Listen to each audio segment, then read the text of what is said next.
मैया सम्मान योजना पर विधायक जयराम महतो ने उठाए सवाल। कहा 18 से 25 वर्ष की लड़कियों को आलसी और निकम्मा बना रही हेमंत सरकार। विधायकों के बच्चे भी सरकारी स्कूल में पढ़े और विधायकों का टीएडीए खत्म हो। झारखंड विधानसभा के पहले सत्र के अंतिम दिन गुरुवार को वर्ष 2024-25 के लिए 11,697 करोड़ रुपए का द्वितीय अनुपूरक बजट ध्वनि मत से पारित हो गया। इस अनुपूरक बजट में सबसे बड़ी राशि मैया सम्मान योजना के लिए आवंटित की गई है। वहीं जेएलकेएम विधायक जयराम महतो ने इस योजना पर कई सवाल उठाकर पक्ष और विपक्ष सभी को चौंका दिया। विधायक जयराम महतो ने झारखंड मुख्यमंत्री मैया सम्मान योजना पर सवाल उठाते हुए कहा कि इससे लड़कियों का भविष्य खतरे में पड़ सकता है। मैया सम्मान योजना के तहत मिलने वाली 2,500 रुपए की राशि पर सवाल उठाते हुए जयराम महतो ने कहा, स्कूल कॉलेज जाने से पहले 2,500 रुपए उसे निकम्मा और आलसी बनाएंगे। उन्होंने कहा कि लड़कियों को यह राशि स्कॉलरशिप के तहत मिलनी चाहिए, जिनसे कि उनका भला होता। उन्होंने कहा कि 18 से 30 साल की लड़कियों को 2,500 रुपए देने से उनकी प्रतिभा नष्ट हो रही है, उनकी प्रतिभा नकारात्मक दिशा में जाएगी। उन्होंने कहा कि अगर मैया सम्मान योजना के तहत 2,500 रुपए समान राशि है तो सभी विधायकों को बस की सुविधा दी जानी चाहिए, सभी माननीयों को ट्रेन से रांची आना चाहिए, सभी डीए भत्ता का त्याग करें। जाँच हो कि माननीयों के बच्चे सरकारी स्कूल में पढ़ते हैं या गैर सरकारी स्कूल में। अगर कसौटी पर उतरते हैं तब कहेंगे कि यह मैया का सम्मान योजना है। उन्होंने कहा सम्मान सम्मानता से आता है। उन्होंने कहा कि सीजीएल का मामला आज भी गर्म है, सांच को आंच क्या, करा लें जांच, इसको विपक्ष की साजिश नहीं कह सकते। धन्यवाद अध्यक्ष महोदय। आदरणीय मुख्यमंत्री को दोबारा बहुमत से चुनकर आने के लिए भी धन्यवाद। और आज पुनः द्वितीय अनुपूरक बजट जो कि 11,697 करोड़ 45 लाख की राशि लेकर आए हैं। महोदय, बजट की सार्थकता तभी आम व्यक्ति को समझ में आएगी जब एक गांव का सबसे गरीब व्यक्ति, गंगवा की पत्नी गंगिया, अपनी गठरी में बाजार के बजट को रख पाएगी। आज तमाम माननीयों ने, हमने भी सोचा था कि पक्ष की तरफ से विषय को रखा जाएगा, विपक्ष वाले तर्क को प्रस्तुत करेंगे और इसी बीच में एक नया नवेला युवा सीखने का कार्य करूंगा।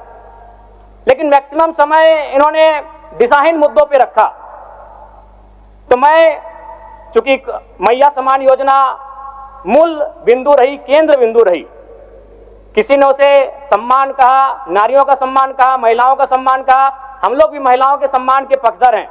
हमारे एक भाई कह रहे थे कि 2,500 रुपए की राशि जब एक स्कूल कॉलेज में पढ़ने वाली बहन को दिया जाएगा तो उससे वो स्कूल कॉलेज कागज कॉपी कलम की सामग्री लेगी। मैं कहना चाहूंगा, अगर आप उसे स्कूल कॉलेज जाने से पहले अगर 2,500 रुपए देंगे तो उसे आप निकम्मा और आलसी बनाएंगे। यदि आपको उस राशि को देना है तो उसके स्कूल कॉलेज जाने के बाद दीजिए, स्कॉलरशिप के रूप में दीजिए।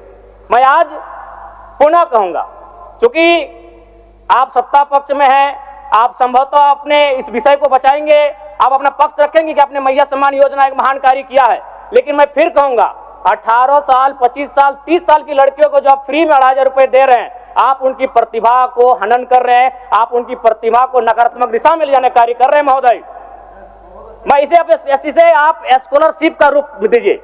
आपको 2,500 रुपए देना है, स्कूल से पहले देंगे ना। मैं कह रहा हूं, मेरी भी सैकड़ों बहनें हैं गांव में।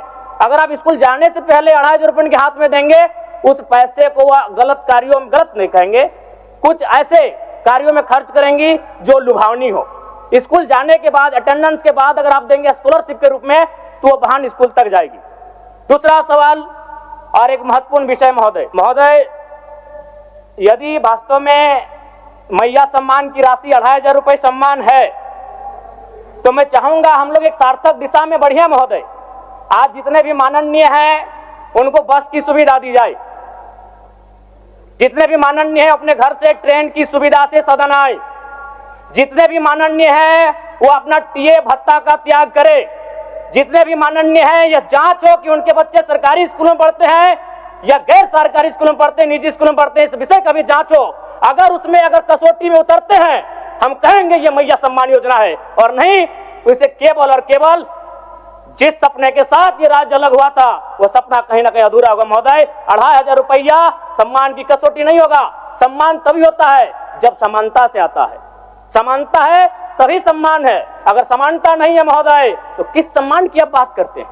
महोदय, मैं पुनः कहना चाहूंगा, महोदय 30 सेकंड 45 सेकंड का समय चाहूंगा। आदरणीय परम श्रद्धेय सीजीएल का मामला अभी भी गर्म है।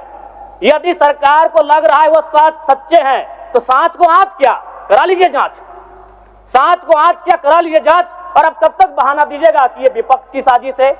विपक्ष के सारे पे छात्र सड़कों पे नहीं है, सपने टूट रहे हैं, सपने नेशनल नाबूद हो रहे हैं, इसीलिए छात्र सड़कों पर है। और याद रखिएगा, उनके सपनों के बीच कोई आएगा, पहाड़ आए, दरिया आए या चट्टान आए, छात्र टकराएंगे महोदय।